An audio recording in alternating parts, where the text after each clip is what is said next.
সকালবেলা দোকান বাকি দেওয়া যাবে না। সমাজে এই কথাটা প্রচলন আছে।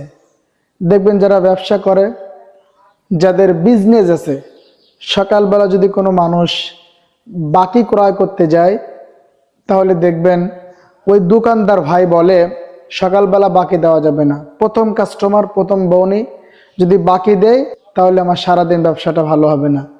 এই কথাটা ভাই একটা শিরকি কথা। কারণ ওয়াল কদরি খয়রি ওয়া শাররি মিনাল্লাহি তাআলা, ভালো এবং মন্দ এই দুইটার মালিক হলো আল্লাহ তাআলা।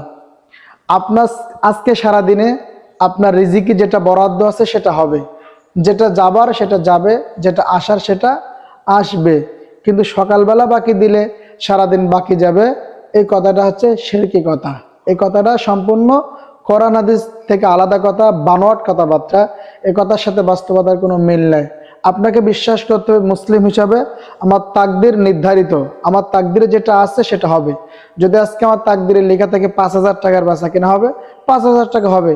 যদি আপনার নসিবে লেখা থাকে 5,000 টাকা বেচা কিনা হবে, এর ভিতর থেকে 3,000 টাকা নগদ হবে, 2,000 টাকা বাকি হবে, এটাই হবে।